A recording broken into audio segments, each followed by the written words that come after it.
Merci à Interphone d'être partenaire de cette 3e saison du podcast des entrepreneurs inspirants. Interphone, l'opérateur télécom 100% dédié aux entreprises.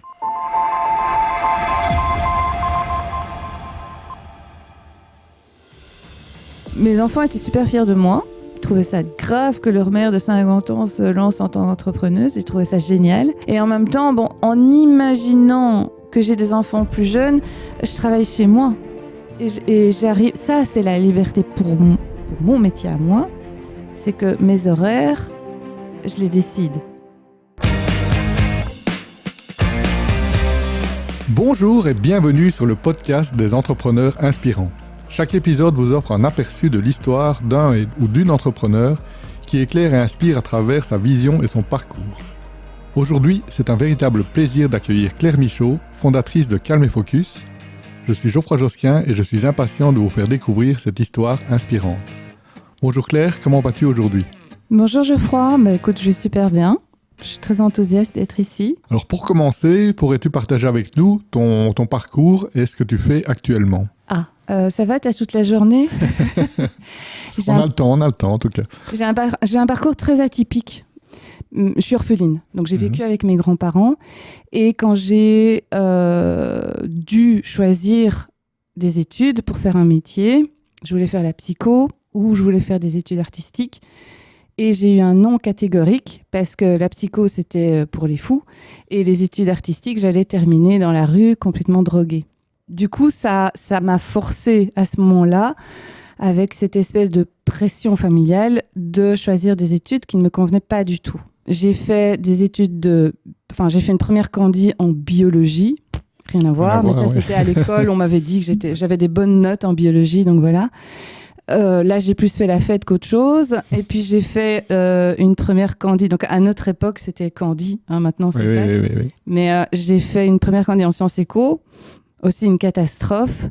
Et parce que ça me convenait pas, parce que j'étais pas à ma place, parce que moi, je suis quelqu'un de très pratique. J'ai besoin d'expérimenter pour apprendre, retenir et comprendre. Enfin, j'ai besoin d'expérimenter pour comprendre, apprendre et retenir. Or, à l'UNIF, c'est t'étudies, et puis voilà. Et en fin de compte, mon grand-père m'a quelque part rendu service parce qu'il m'a dit, écoute, maintenant c'est simple, soit tu vas travailler, tu fais ce que tu veux, mais moi je paye plus rien. Et je suis quand même quelqu'un d'assez fier, et j'ai dit, si c'est comme ça, je vais faire l'EFEC. À l'époque, en fait, l'EFEC se faisait encore en 2 ans, et c'était des études plus faciles quand on sortait de l'UNIF. Enfin, quand on avait déjà fait une première ou une deuxième à l'UNIF. Et je lui ai dit, et si je réussis ma première, tu payes, tu me rembourses, etc. Et là, j'ai compris que... Donc, j'ai réussi. Et là, j'ai compris que j'avais quand même un pouvoir sur ma vie. Donc, je pouvais quand même, à un moment donné, me dépatouiller et essayer de changer les choses. Et donc, j'ai bien réussi. Puis, je suis rentrée dans diverses sociétés en tant qu'employée. Et ça m'a pas convenu du tout. Et donc, c'est très, très jeune que j'ai compris que j'étais pas faite pour le salariat, pour tout ça, et que j'étais faite pour être indépendante. Sauf que j'ai eu ma première fille, et que là, j'ai tout arrêté pour m'occuper de ma fille. Puis j'ai eu mon 2e enfant, puis mon 3e enfant. Donc, j'ai été maman au foyer. Et quand j'ai voulu recommencer à travailler de nouveau, j'avais un peu oublié cette histoire que j'étais indépendante. Donc, je me suis dit, je vais recommencer à travailler. Quand mon plus jeune est rentré à l'école, je me suis dit, maintenant, je vais recommencer à travailler. Et ça a été très compliqué parce que pendant 10 ans, j'avais plus travaillé, j'avais plus cette expérience. Et c'est là que je me suis lancée seule. En fait, je me suis dit, mais moi, je suis indépendante, c'est pas grave. Et je vais expérimenter. Et là, j'ai fait plein de choses. Plein de choses parce que je me suis beaucoup cherchée. Vu que je voulais faire la psycho, des métiers artistiques, etc. au départ, mais on m'avait vraiment mis je peux pas expliquer une chape. Enfin, tu vois, c'était parti très, très loin. Donc, moi, j'étais plus dans le commercial vu que j'ai fait des études de marketing. Et là, j'ai fait plein de choses. Et de fil en aiguille, donc là, je vais avoir une 30aine d'années parce que j'ai eu mes enfants très jeunes. Et de fil en aiguille, aujourd'hui, 24 ans plus tard, je suis très fière de mon parcours. J'ai essayé plein de choses, je me suis pris des râteaux, mais en même temps, ça m'a construite, quoi. Ça fait que j'ai été chaque fois un peu plus loin. Pour moi, l'échec n'est pas quelque chose de négatif. Et aujourd'hui, je suis super contente d'avoir fondé Calme et Focus et de pouvoir apporter cette expertise de bien-être, épanouissement, anti-stress, etc. à d'autres. C'est parce que je l'ai vécu, parce que je sais ce que c'est. Je sais ce que c'est être en entreprise, pas être à sa place. Je sais ce que c'est être stressé parce qu'on a peur de ne pas avoir d'argent. J'ai quand même vécu seule avec mes enfants pendant 5-6 ans. Donc, tout ça, je le sais, en fait. Je l'ai vécu et je m'en suis sortie. Et voilà, aujourd'hui, j'ai envie de transmettre tout ça. Mais ça, on en parlera peut-être un peu plus tard. Mais tu peux décrire un peu l'activité Calme et Focus du coup. Oui, alors, Calme et Focus, c'est 2 choses.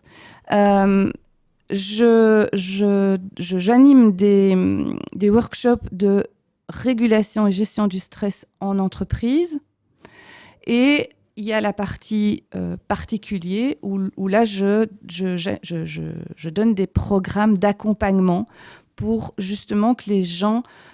j'accompagne les gens à aller chercher ce rêve d'enfant ou ce truc qu'ils ont là en eux, mais qu'ils n'osent pas. Donc, moi, ce que je fais, c'est j'apprends aux gens à oser et je développe l'audace des gens pour qu'ils aillent vers ce qui les fait vibrer, ce qu'ils ont vraiment au fond d'eux. Donc, il y a vraiment 2 choses différentes. Calme et Focus niveau entreprise, je fais ça avec mon mari parce que lui, il est issu du monde des entreprises. Il sait vraiment ce qui se passe dedans. Et donc, on co-anime quelque part ces workshops en fonction de la demande de l'entreprise. Par contre, tout ce qui est particulier, ça, c'est vraiment moi.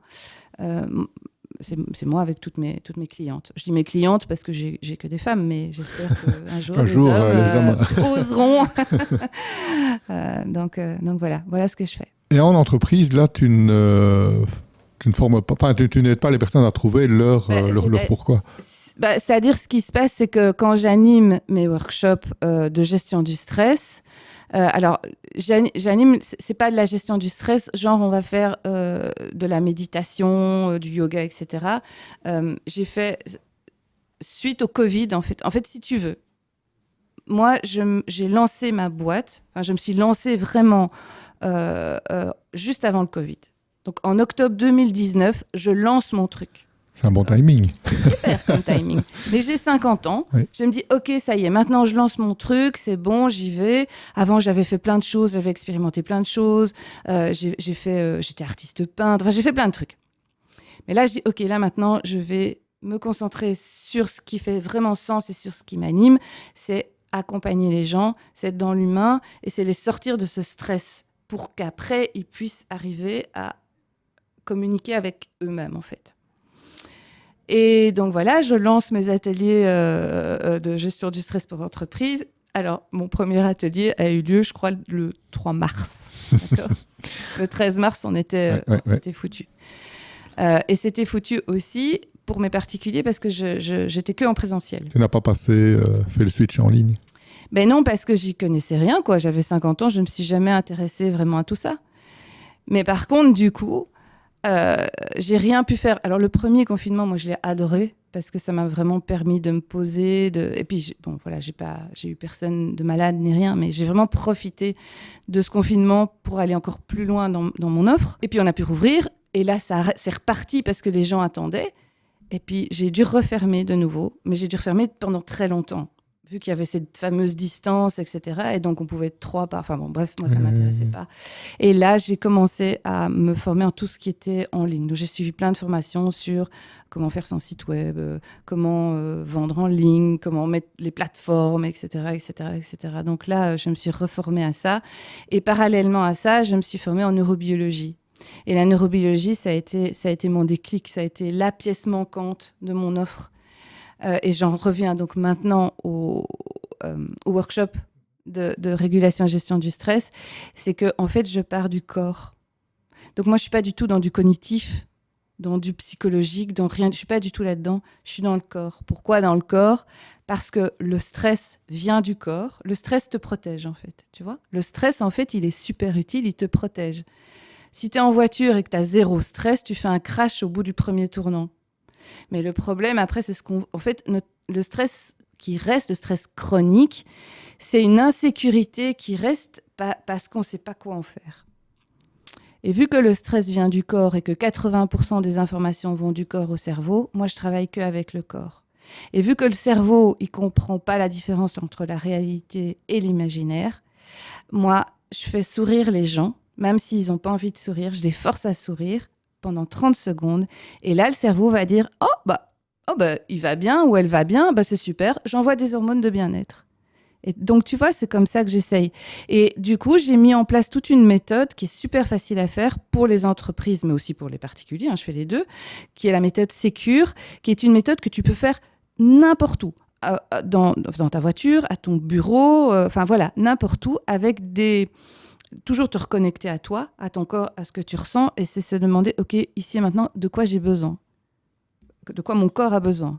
Il a besoin de calme, mais donc je vais faire un peu de respiration, ou il a besoin au contraire d'un peu de tonus, je vais faire un peu de shaking, j'ai besoin de calme, je vais faire des étirements, etc., etc. Et en fait, si tu veux, cette méthode-là te permet de te reconnecter à ton corps, donc de te reconnecter à toi, de te reconnecter à ce que tu as envie. Et donc, inévitablement, les gens qui suivent enfin, pas tout le monde, mais je veux dire, il y a des personnes qui suivent ce workshop en entreprise qui après viennent me demander un programme d'accompagnement pour aller plus loin. Et c'est pour ça que je touche les entreprises, parce que moi, autour de moi, l'entreprise, ça n'a jamais été mon truc, mais j'ai essayé quand même parce qu'il fallait, parce que sécurité d'emploi, parce que ci, parce que ça. Mais voilà, je sais ce que c'est, quoi. Ce stress, à un moment donné, cette pression, ce truc, il faut, et on s'oublie. On s'oublie complètement. Voilà. Et donc, c'est ça que j'apporte aux gens. Et il y a effectivement beaucoup d'entrepreneurs qui viennent aussi, parce qu'à un moment donné, être entrepreneur, c'est pas simple, c'est pas évident. Parfois, j'entends des gens qui sont employés qui disent « moi, je rêverais de me lancer, ce serait la liberté ». Alors oui, c'est de la liberté, mais il faut quand même une belle organisation derrière, et il faut quand même, voilà, c'est une liberté oui et non. Mais la liberté a un prix. Oui, voilà, la liberté a un prix. Prête à payer ce prix. Voilà, mais justement, quand c'est ça que j'aide, en fait. Moi, je suis un peu... Alors, souvent, il y a beaucoup de gens qui disent « tu portes bien ton nom ». Je m'appelle Claire, et mes clientes me disent « tu portes bien ton nom parce que tu es claire ». Tu balises, t'es clair. Tu vois, je suis le phare un petit peu. Ça va pas. Il y a le phare qui est là. Ah oui, il y a une lumière, donc je peux quand même y aller. Et donc, que ce soit les entrepreneurs, les employés ou quoi, mais il y a toujours cette espèce de reconnexion à soi qui est très importante pour moi. Et pour moi, un bon entrepreneur, c'est quelqu'un qui arrive justement toujours à revenir à soi, à mettre de la sécurité, enfin, à développer sa propre sécurité dans les insécurités extérieures, parce que les insécurités extérieures, il y en aura toujours. Enfin, c'est comme ça, c'est la vie, quoi. Mais il y a moyen de rester en sécurité, pardon. Il y a moyen et d'apporter la réponse juste à ce que tu vis. Donc voilà ce que je fais. J'étais un peu longue là-dessus, mais mais voilà. Au moins, comme ça, c'est clair. Voilà, tu vois, c'est clair. Donc, tu l'as dit tout à l'heure, tu as toujours eu ce penchant pour l'entrepreneuriat. Oui. Si on revient un peu sur le moment précis où tu as eu ce déclic de dire cette fois-ci, je me lance, tu peux nous en reparler ? J'avais 50 ans, voilà, je me suis dit maintenant il est temps, parce que j'ai travaillé dans les entreprises, puis j'ai été mère au foyer, et puis j'étais dans une situation un petit peu entre deux, parce que je travaillais avec la Smart en même temps. Donc j'étais artiste peintre et art thérapeute, je faisais les deux, mais je travaillais avec la Smart. Enfin bon, j'osais pas trop, mais peut-être, parce que faut pas oublier que moi, dans ma tête, j'ai été élevée avec mes grands-parents. Pour mon grand-père, les femmes ne travaillent pas. Elles sont pas capables de travailler. J'ai vécu avec ça, voilà. Donc, il fallait un petit peu détricoter toute cette croyance, etc. Et puis, à un moment donné, j'ai eu 50 ans et je me dis, waouh, si je le fais pas maintenant, je le ferai jamais. Et je sais pas, c'était comme ça. C'était un appel à l'intérieur. C'était le bon moment. Tu vois, avant, j'aurais peut-être pas réussi, j'en sais rien. Mais voilà, je me sentais sûre de moi. Enfin, sûre de moi. Oui, j'étais sûre de moi. J'avais l'expérience, j'avais la connaissance, et donc j'avais cette envie de transmettre tout ce que j'avais vécu, de par mon vécu et de par tout ce que j'avais étudié, parce que j'ai pas pu faire la psycho, mais j'ai fait j'ai quand même fini par faire plein de formations, tu vois. Donc voilà, ça a été un déclic. Je sais que c'était le jour de mes 50 ans. J'ai dit maintenant, je me lance. J'ai le truc, je me lance, j'y vais. C'est marrant que tu dises, j'avais 50 ans, si je le fais pas maintenant, je le ferai jamais, puisque moi je me suis dit la même chose à 40 ans. Bon, on a reçu Sylvie sur un autre podcast qui se l'est dit à 55 ans. Donc est-ce qu'il y a un âge finalement limite dans les deux sens pour entreprendre? Est-ce qu'on dit, est-ce qu'on peut être trop vieux pour entreprendre ou est-ce qu'on est trop jeune pour entreprendre? Je ne pense pas. Non, moi je pense pas. Je pense que c'est je pense que c'est à l'intérieur, on se sent prêt à un moment donné. On se sent prêt. Moi, j'ai des gens, donc là, c'est dans mes accompagnements, j'ai de nouveau des femmes qui sont prêtes, mais qui ne le savent pas. Parce qu'il y a encore des peurs ou des croyances comme quoi, voilà. Donc, mais en fait, elles sont prêtes. Donc, parfois, on a besoin d'aide extérieure. Pour moi, si on a envie de se lancer, mais qu'on n'ose pas, il faut se faire aider et pas écouter sa peur. Il faut faire, OK, j'ai peur, mais on va aller voir de quoi j'ai peur. Voilà. Est-ce que j'ai peur de manquer d'argent? Est-ce que j'ai peur le sacré syndrome de l'imposteur, mais c'est dans la tête, etc., etc. Moi, je pense que quand c'est le moment, mais il ne faut pas attendre non plus le bon moment. Souvent, je dis, il n'y a pas de bon moment. Il y a un premier pas qui va faire que c'était le bon moment. Oui, parce que souvent, quand on dit j'attends d'être au top, c'est un peu de la procrastination aussi, parce qu'on ne sera jamais, évidemment. Mais c'est de la protection, c'est juste de la protection, quoi. Tout à fait. Y a-t-il une personne ou un événement spécifique qui ont influencé ta décision de devenir entrepreneur? C'est mon mari. Mm-hmm. En fait, c'est marrant parce que lui vient du monde de l'entreprise. Voilà, il y a eu un problème. Enfin bon, bref, à un moment donné, il a dû quitter ce monde-là et il voulait retourner tout de suite, retrouver du travail. Et c'est moi qui lui ai dit stop, attends un petit peu, réfléchis à ce que t'aimes, etc., etc. Enfin, je sais pas si on peut dire qui c'est. Oui, bien sûr. En fait, mon mari, c'est Frédéric de Fratereux, qui est venu, qu'on a reçu déjà sur le podcast et qui a expliqué effectivement ce moment de vie. Voilà, il a expliqué ce moment-là. Et c'est moi qui, à ce moment-là, lui ai dit attends. Tu vois, peut-être qu'il y a autre chose. Et donc, il a pris le temps et tout. Et je l'ai vraiment poussé à devenir entrepreneur. Parce que je croyais en lui et du coup, il a créé No Man Wine, etc. Et en fait, lui m'a relancé là. C'est ça qui est chouette, c'est que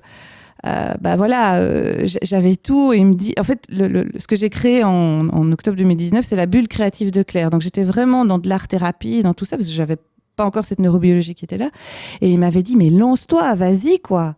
Je dis, ouais, mais enfin, 50 ans, ça fait un peu la vieille qui se lance. Et en même temps, non, parce que dans ma tête, j'ai toujours 30 ans. Donc, et c'est lui qui m'a dit, vas-y, fonce. Oui, puis c'est intéressant, on en revient à ce qu'on disait avant, le côté, il n'y a pas d'âge. Non, mais non, il n'y a pas d'âge. Il n'y a pas d'âge. Absolument pas. J'ai une cliente elle a 68 ans. Et elle va se lancer, là, bientôt. Elle fait des petits trucs super chouette et voilà, elle va se lancer. Être entrepreneur, c'est pas forcément créer une grosse boîte, vouloir devenir, je sais pas moi, qui va en faire des petits, faire plein de fric, etc., etc. C'est pas spécial. Pour moi, c'est pas ça, hein, être entrepreneur. Enfin, je sais pas. Mais ça ne l'est plus aujourd'hui. À un moment donné, ça l'était puisqu'on n'a pas le choix parce qu'il fallait une usine, il fallait aujourd'hui on peut entreprendre avec un ordinateur et un téléphone. C'est ça. Donc, c'est ça. Ça n'a pas toujours été le cas non plus. Sûr, donc c'est vrai que dans le monde actuel, et c'est ça qui est chouette, c'est que finalement tout le monde. Voilà, on peut se lancer avec des tout petits moyens. Moi, mon site internet, je l'ai fait moi-même au départ. Je l'ai fait moi-même. Donc, alors ça m'a pris plus de temps, bien évidemment, mais j'avais pas les moyens de payer une boîte qui allait me faire un super site internet. J'avais une page, point. Enfin, c'est tout, quoi. Et on en revient encore. Faut pas attendre d'être parfait, ou faut pas attendre d'avoir l'argent, ou il faut y aller, quoi. Quelles ont été les réactions de tes proches lorsque tu as décidé d'emprunter cette voie de l'entrepreneuriat, mis à part Fred, que tu as dit que c'est lui qui t'a encouragé? Mes enfants étaient super fiers de moi. Ils trouvaient ça grave que leur mère de 50 ans se lance en tant qu'entrepreneuse. Ils trouvaient ça génial. Tu n'as pas eu de réticence, tu n'as eu que Non, j'ai pas eu de réticence. Oui. Et en même temps, ça m'aurait pas fait grand-chose, quoi. Et il n'y a pas une crainte de tes enfants, que tu sois moins présente Et mes enfants sont grands, hein. Oui. C'est l'avantage aussi. Oui, voilà, ils étaient... Et en même temps, en imaginant que j'ai des enfants plus jeunes, je travaille chez moi. Et j'arrive... Ça, c'est la liberté pour mon métier à moi. c'est que mes horaires, je les décide. Voilà. Ça, c'est mon job. Hein. Tous les entrepreneurs n'ont pas ça. Mais voilà, donc moi, ça ne m'aurait pas vraiment posé beaucoup de... Non. Si tu avais l'occasion de revisiter ton parcours entrepreneurial et de vie en général, est-ce que tu changerais quelque chose? Alors, je me lancerais plus tôt. Je me lancerais plus tôt, ouais. Quoi, directement après Non, avant? peut-être pas, mais j'aurais pu me lancer quelques années plus tôt. En fait, j'ai eu cet entre-deux où mais on parlait pas du monde entrepreneurial comme on en parle maintenant aussi. Il y a 10 ans, c'était risqué, on n'en parlait pas non plus comme ça. Donc voilà, dans les circonstances de ma vie, non, je ne referai rien différemment parce que je suis très heureuse aujourd'hui d'être là où je suis et je suis très épanouie dans ce que je fais et dans ce que je transmets et j'adore aider les gens, j'adore les pousser à aller vers cette version complète d'eux. Je dis pas la meilleure version parce que pour moi, chacun est la meilleure version, mais une version complète, j'adore ça. Mais voilà, si aujourd'hui j'étais plus jeune, je me lancerais plus tôt, en fait. Voilà, c'est ça. Si tu savais tout ce que tu sais aujourd'hui. Voilà, Donc, quelles ont été tes sources d'inspiration majeures en tant qu'entrepreneur, qu'il s'agisse de lecture, de mentors ou d'expériences vécues? La vie, mes rencontres. C'est compliqué à expliquer parce que, étant donné que je me suis beaucoup formée, mes formateurs m'ont inspirée. Mais c'est au départ ma vie et parler avec les gens. J'écoute beaucoup les gens, je les observe, j'essaie de les comprendre. Et donc, une personne que je rencontre dans un train peut m'inspirer, tu vois. Oui. J'ai pas une personne qui m'a inspirée ou non. Enfin voilà. Oui, tu n'as pas un modèle. Où Non, je veux j'ai aucun devenir modèle. comme elle ou lui. Non, j'ai aucun modèle bien précis. Il n'y a pas un livre non plus où, à la lecture du livre, tu te dis là, oui, c'est. Non. Enfin. Comme ça me vient pas. Il y a plein de livres dans plein de domaines qui m'ont aidé, mais en fait, tu sais, quand moi je me forme ou que je lis ou que j'écoute, etc. Après, je prends les trucs et je fais ma petite popote à moi, tu vois. Donc oui, c'est un peu un melting pot de différentes voilà, choses. C'est pour ça que je dis c'est la vie, en fait, la vie. La vie en général. Ouais. Quel est l'accomplissement dont tu es la plus fière dans ton parcours entrepreneurial et que tu souhaites partager avec nous? C'est d'être passé du présentiel en ligne avec le peu de connaissances que j'avais. Et aujourd'hui, là, maintenant, j'ai arrêté tout présentiel parce que... Enfin, je dois d'abord expliquer que j'ai un rêve de vie. Enfin, j'ai toujours eu un rêve de vie d'aller vivre dans le sud de la Bretagne. Donc, maintenant, c'est la Loire-Atlantique. Et ça fait quelques années que je me suis dit, j'aimerais bien être... un peu nomade, tu vois, je sais pas comment on dit, entrepreneur nomade, on va dire, et pouvoir être sur les deux pays, donc voilà, de temps en temps ici, de temps en temps là-bas, etc., etc. Et en fait, je suis en train aujourd'hui de créer ça. Donc j'arrive à m'écouter moi, à créer mon rêve à moi, tout en aidant les autres, mais voilà. Et là où je suis très fière, c'est qu'il y a 4 ans, j'y connaissais rien du tout à tout ce qui était ordinateur, site web, etc. Et aujourd'hui, je jongle assez bien avec ça. On parle d'intelligence artificielle. Ouais, je connais. Enfin, voilà. Ça, c'est une fierté très personnelle. Que à mon âge, j'arrive toujours à me remettre en question, à écouter les autres et à utiliser ça pour avancer. Comme ça, je peux chaque fois transmettre ça aux autres aussi, tu vois. Donc ça, c'est chouette. Et puis, la fierté, je pense que la première fierté, c'est de m'être lancée, en fait. Tout simplement. De m'être lancée. D'avoir osé faire ce premier pas. Oui. Ce qui est étonnant, c'est que ce passage du présentiel au distanciel ne s'est pas fait à cause du Covid. Il s'est fait après, si je comprends bien. Oui, il s'est fait après. Ouais, il s'est fait. Oui, parce que au Covid, j'étais pas prête du tout et je comprenais rien. J'ai fait des formations. J'ai dû aller faire des formations pour tout ça. Tu vois, j'ai dû aller me renseigner, j'ai dû aller comprendre, mais tout, quoi. Hein. Je veux dire, qu'est-ce que je faisais avant? J'envoyais un mail, quoi. et ça ne m'intéressait pas. Les réseaux sociaux, j'étais sur Facebook où je mettais des photos de mes vacances, entre guillemets, tu vois. Mais voilà. Voilà, au confinement, ce que j'ai appris, c'est à faire des vidéos, parce que j'ai fait des petites vidéos humoristiques pendant le confinement pour essayer de passer un peu, enfin, voilà, de rire les... Mais tu vois, encore une fois, pendant ce confinement, j'avais ce besoin que les gens restent quand même connectés à leur joie, à ce qui allait bien malgré tout ce qui se passait, quoi, tu vois. Et donc, j'ai appris à créer des vidéos, etc., etc. En fait, c'est cette fierté d'avoir cette ouverture d'esprit et de pouvoir me dire, je peux apprendre. Il est jamais trop tard pour apprendre. Et je sais que dans 10 ans, je vais encore apprendre un truc. Je ne sais pas encore quoi, mais... C'est ça qui est chouette. Ouais, l'apprentissage continue. Et puis alors, ma fierté aussi, c'est d'avoir toutes mes clientes qui vivent leurs rêves, quoi. Enfin, qui sont contentes et qui sont heureuses et qui sortent de là qui sont vraiment dans ce qu'elles ont en elles. Enfin, tu vois, dans ce qui les animait vraiment au fond d'elles, mais dont elles se rendaient pas compte, quoi. Et à l'inverse, donc face aux inévitables défis de l'entrepreneur, quel était le plus grand obstacle et comment l'as-tu transformé en opportunité? Mon obstacle, ça a été le Covid. Vu que je me lançais à ce moment-là, qu'on m'a arrêtée, et j'ai dit, ça va aller, etc., etc. Donc, j'ai attendu ce premier confinement. Puis après, au deuxième, j'étais, OK, c'est bon, je recommence. J'ai recommencé avec toutes les contraintes. Et puis, on a dû refermer en novembre, je crois, si je me souviens bien. Et là, je suis restée fermée très longtemps. Et là, j'étais vraiment mal, quoi. C'était un peu genre... c'est pas juste, tu vois. Voilà.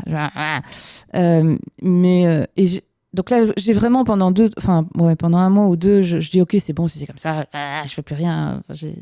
J'en avais marre, quoi. J'étais découragée. Et puis, c'était un petit peu dans le climat un peu partout. Mais non, c'est clair, oui. Mais voilà, ça dure jamais longtemps. Et j'arrive toujours effectivement à être en résilience et transcender ça en quelque chose. Et je me suis dit, en fait, ça me donne du temps. Et grâce à ça, je me suis formée dans la neurobiologie. Et aujourd'hui, c'est la neurobiologie qui me fait vivre, qui fait vivre mon activité, en fait.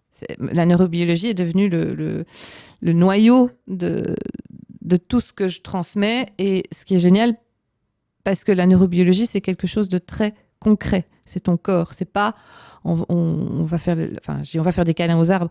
Je dis ça un peu pour rigoler. Moi, j'adore, mais je sais qu'il y a plein de gens qui se disent, de nouveau, d'hommes qui sont en train de... Mais là, je parle du corps, je parle des postures, tu vois, une posture, je parle de trucs super concrets.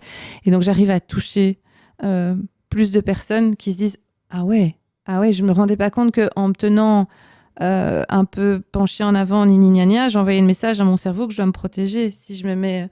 Tu vois, tout ça, et voilà, donc c'est le Covid. Moi, je dis merci au Covid parce qu'encore une fois... Finalement, ça a été vraiment une transformation en opportunité. Oui, mais encore une fois, moi, j'ai pas eu de proches qui ont... Enfin, voilà, tu vois, j'ai eu un Covid facile, entre guillemets, donc voilà. Donc, en observant le paysage entrepreneurial aujourd'hui, on note souvent des différences dans la manière de se présenter entre les entrepreneurs belges et wallons en particulier par rapport à leurs homologues plutôt anglo-saxons. On connaît parfois mieux l'entrepreneur que l'entreprise. D'après toi, pourquoi existe-t-il cette différence et penses-tu que les entrepreneurs belges devraient s'inspirer de cette approche? C'est très compliqué ce que tu me demandes parce que moi, je suis pour l'unicité. Nous sommes chacun différents. Je vais t'expliquer un truc. Hier, donc, je prends le train de Bruxelles à Eutigny et je sors. Il y a un monde de fous. Il fait mauvais. Donc, on est tous un petit peu... on sort du train, on va vite et on regarde tous un peu par terre comme ça, recroquevillés parce qu'il fait mauvais. Et à un moment donné, je rentre dans cette gare pour après en ressortir. Et qu'est-ce que je vois? Un mec en pyjama et peignoir. Et il a attiré mon attention. Il a attiré mon regard, tu vois. Évidemment, tu te dis, j'imagine que le gars avait, je sais pas, c'était peut-être un enterrement de vie garçon, j'en sais rien. Mais pendant un fragment de seconde, mon regard a été attiré par ce gars, alors qu'il y avait plein d'autres gens. Et c'est marrant parce que j'y pensais ce matin et je me suis dit, en fait, c'est la différence qui a fait que j'ai vu ce type. C'est pas alors que on était tous les autres avec notre manteau, notre veste, tu vois. Donc on était un peu pareil. Et il y a ce type qui croise mon regard, qui est avec son peignoir. Et je me dis, mais ça, c'est vraiment ce que moi j'ai envie d'incarner. C'est nous sommes tous uniques. Nos empreintes digitales sont uniques. Notre système nerveux autonome est unique. Il n'y a pas un système nerveux autonome qui est semblable aux autres. Notre vécu, notre vie, tout est unique. Donc, faisons ce qu'on a envie de faire et ce qui fait sens et ce qui résonne pour nous. Et soyons dans notre particularité. Comme ce type était, voilà, il avait, je sais pas, hein, alors, mais en tout cas, c'est lui que j'ai remarqué. J'ai pas remarqué quelqu'un d'autre, tu vois. Et donc, pour moi, c'est arrêtons de faire comme les autres. C'est valable pour les réseaux sociaux, les influenceurs, les influenceuses, etc. Je remarque qu'il y a de plus en plus de gens qui ont envie de faire comme... Non, tu peux t'inspirer du modèle anglais, tu peux t'inspirer du modèle américain, tu peux t'inspirer du modèle belge. Inspire-toi, mais reste unique. Reste toi, reste authentique, tu vois. Enfin voilà, ça c'est mon La question avis. c'est plutôt d'oser sortir et se montrer justement et montrer sa différence parce qu'on a l'impression que beaucoup n'osent pas et se réfugient un peu derrière leur société et ne se montrent pas eux en tant que dirigeants. Ok, oui, ça, mais alors ça, je l'ai un peu vécu aussi, donc ça, je peux comprendre que... Mais ça, c'est ce fameux syndrome de l'imposteur qui est là, c'est cette insécurité. Bah écoute, à ces gens, j'ai envie de leur dire, venez chez moi, je vais vous aider, quoi. Non, mais je rigole, mais c'est mettre de la sécurité dans l'insécurité. Oui, je sais, c'est pas évident. J'ai pas de réponse à ça, à part oser être qui on est et l'assumer, mais... Ouais, franchement, sincèrement, je sais pas quoi te répondre à ça parce que je l'ai vécu et je sais que c'est pas facile. C'est pas facile de se montrer soi parce que c'est plus facile de rester derrière ce qu'on fait ou derrière oui, c'est totalement ça. Oui, c'est ça. Ou derrière une entreprise ou derrière ci ou derrière ça. C'est un peu se mettre à nu. Et c'est pas évident, mais c'est parce qu'on a. Mais l'être humain, c'est pas évident de montrer sa vulnérabilité. On nous a pas appris ça. Hein. Enfin, je sais pas toi, mais moi, on m'a pas appris. C'est sois forte, ne montre pas tes fragilités. Enfin, je veux dire, avec Fred, c'est pareil. Et je vois que c'est quelqu'un de... Enfin, il est génial et tout ce que tu veux, mais il ne montre pas facilement ses faiblesses, ses vulnérabilités. Donc là, c'est vraiment toute une mentalité qu'il faudrait changer. Il faut apprendre à nos enfants à dire, bah oui, on a un côté... Enfin, dans tout, il y a la dualité, il y a l'ombre, la lumière, il y a la joie, la tristesse. Enfin, tu vois, il y a... Enfin, voilà, il y a...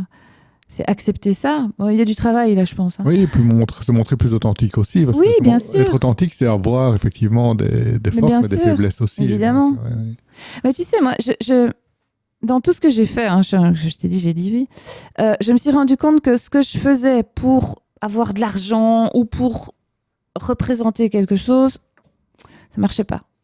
Par contre, ce que je fais toujours d'ailleurs, qui vient de mon cœur, même si je me disais les gens vont me prendre pour une dingue, mais c'est un truc de mon cœur et ça fonctionne en fait. Mais c'est pas évident. On nous apprend pas ça pour le moment, en tout cas. Mais je pense que ça change parce que j'ai l'impression que mes enfants sont un peu plus. Oui, j'ai l'impression aussi. Les générations changent. Mais osons quoi. Osons. C'est le mot qu'on va retenir. Ouais, l'audace. Comment décrirais-tu la culture de ton entreprise ? Bon, tu sais, nous, on est deux, quoi, donc... Oui, mais la culture en général, par rapport aussi aux clients, pas spécialement la culture management. D'accord. Nous, c'est les valeurs de ton entreprise. Le client, l'humain. L'humain, le client. Toujours être à l'écoute. Être vraiment à l'écoute. Bien écouter.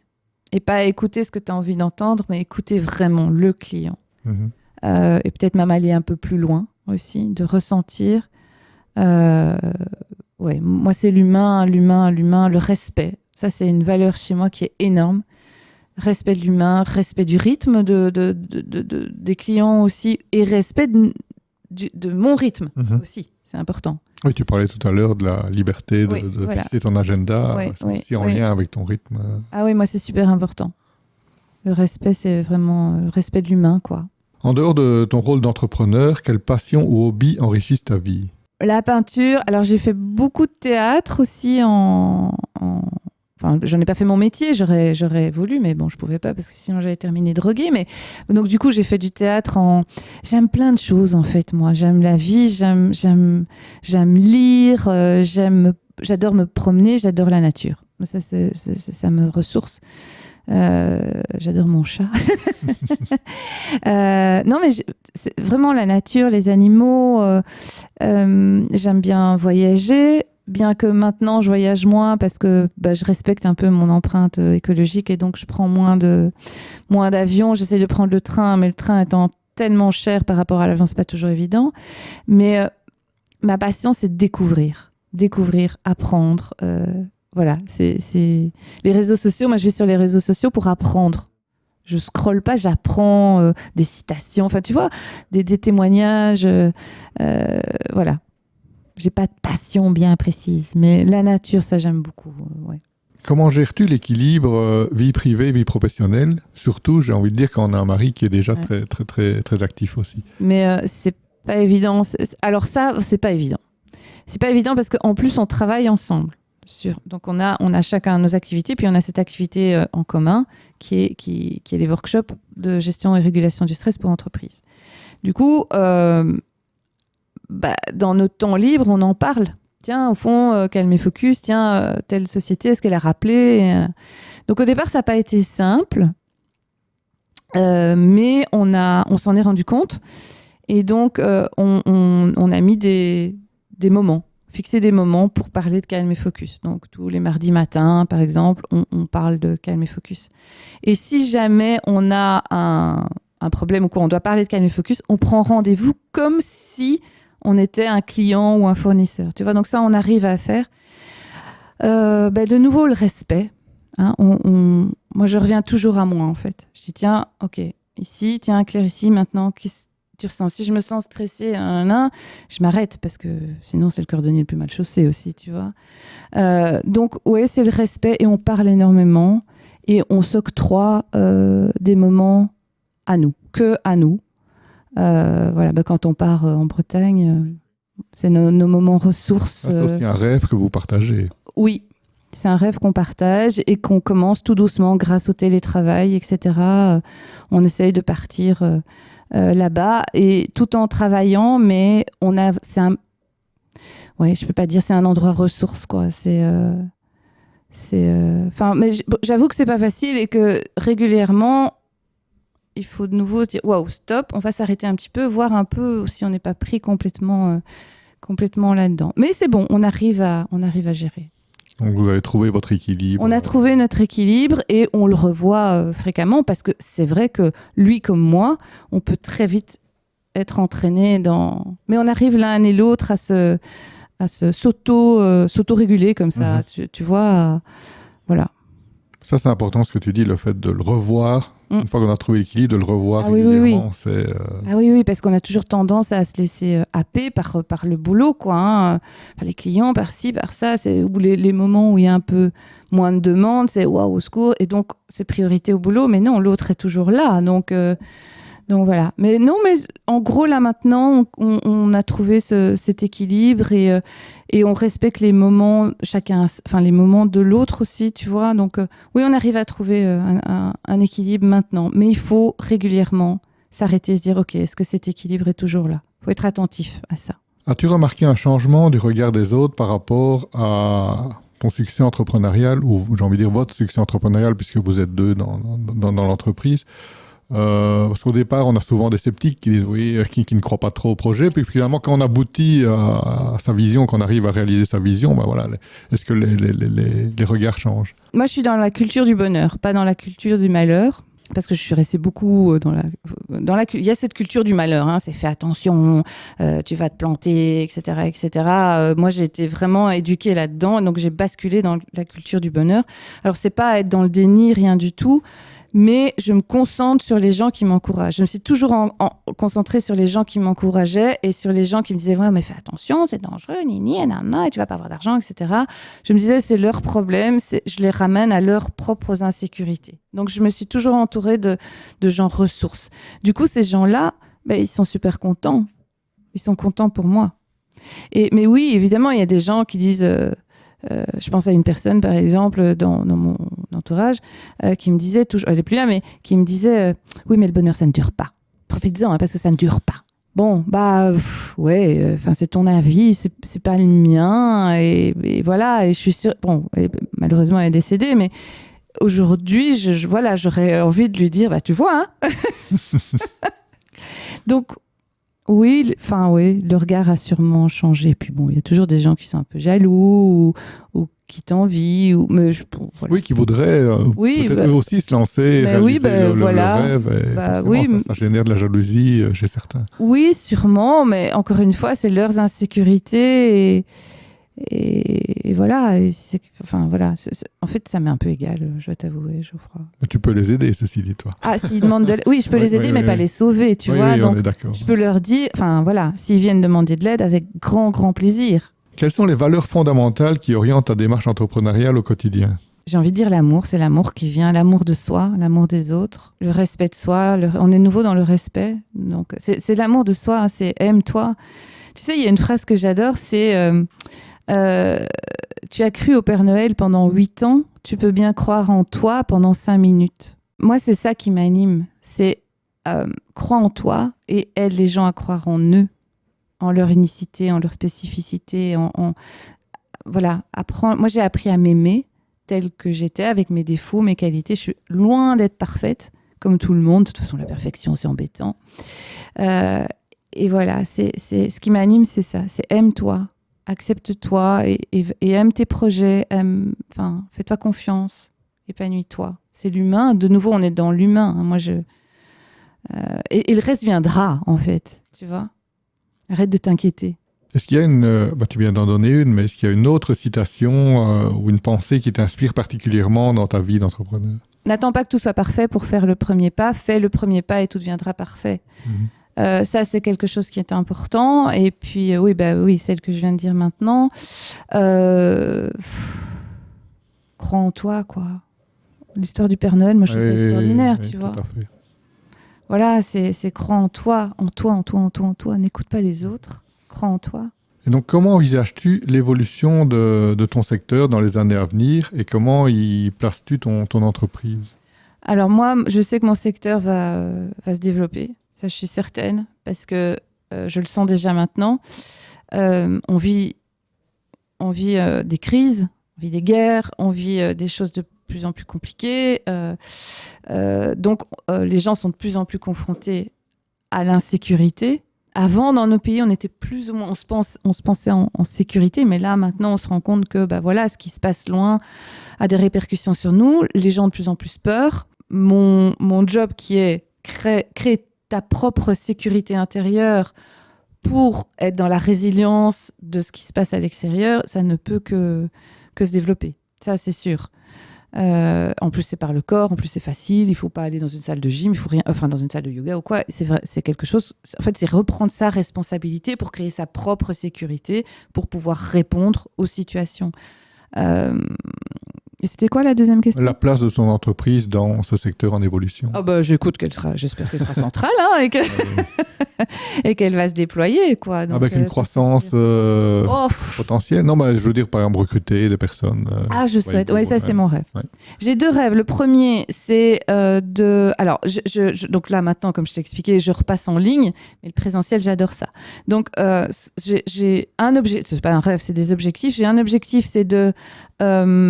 quand je serai plus souvent en Loire-Atlantique, et quand je serai plus souvent là-bas, c'est de trouver un lieu et faire des week-ends en présentiel, justement, où les gens vont pouvoir un peu couper et travailler cette sécurité intérieure, etc., et travailler leur unicité. Donc, refaire ça, parce que j'ai fait des voyages de développement personnel, mais j'aimerais bien en refaire, mais dans le même lieu. Ça, c'est la première chose. Et la deuxième chose, c'est, je rêve d'un jour pouvoir former des gens qui vont pouvoir transmettre à leur tour. Oui, alors engager ou collaborer, ça avec d'autres indépendants. Pas encore. Oui, c'est ça. C'est créer une équipe en fait. Ça c'est j'aimerais bien. Ouais. Pour l'instant, bon, je le fais pas parce que vu que je suis de nouveau tout en chamboulement, j'ai pas les moyens aujourd'hui financiers de faire ça. Mais tu sais, engager, je sais pas, un community manager, tu vois. Oui, voilà. c'est ça, enfin, quand je dis engager, c'est collaborer. Oui, t'as pas besoin d'un temps plein non plus pour certaines non, tâches. et j'ai besoin de travailler avec des indépendants parce que moi, je suis indépendante et que je suis dans cette valeur-là, tu vois. Donc, j'ai besoin de travailler avec des gens autonomes. C'est-à-dire que j'ai besoin de leur dire, voilà ce que j'ai envie, etc. Et puis que ces personnes se sentent libres de mettre leurs pattes aussi. Donc, d'être dans de la co-création. J'adore être dans de la co-création. Ouais. J'adore ça. Tandis qu'engager quelqu'un, j'ai pas envie, moi, d'être le chef. Tu vois ce que je veux dire? Ouais, et que la personne... Enfin, voilà. Donc, Oui, d'avoir des exécutants qui non, font j'ai plus pas ou envie moins ça. bien ce que tu leur demandes de faire. Et pour terminer, pourrais-tu partager avec nos auditeurs 3 fondamentaux du succès entrepreneurial? C'est faire confiance, respecter le client. Ça, quand je dis respecter, mais c'est aller au-delà. C'est vraiment écouter le client, respecter le client. Et la 3e, c'est toujours se mettre en sécurité, soi. Ne pas attendre de l'autre que c'est dans sa propre sécurité, ses propres fondations. Je pense que c'est ça. Et c'est quand ça va pas, arriver à se remettre en question. Ça, c'est pas toujours évident. De faire autrement. Oser faire autrement. Si tu lances un truc, mais qu'il y a personne qui prend, c'est pas dire que c'est la faute des autres. C'est, OK, je vais me remettre en question, moi, et je vais aller voir, moi, ce qui se passe, et je vais essayer de faire autrement. Voilà. Et de jamais abandonner. Toujours croire en soi. Voilà, derrière les nuages, il y a un soleil. Peut-être mettre un peu plus de vent pour que les nuages passent un peu plus vite. Mais je veux dire, tout vient de nous. Ouais. Voilà, ça, c'est vraiment important. Un grand merci Claire pour ce partage. Merci Chers à toi. auditeurs, nous vous remercions de nous avoir accordé votre temps. On se donne rendez-vous très prochainement pour d'autres rencontres et d'autres doses d'inspiration. À très bientôt.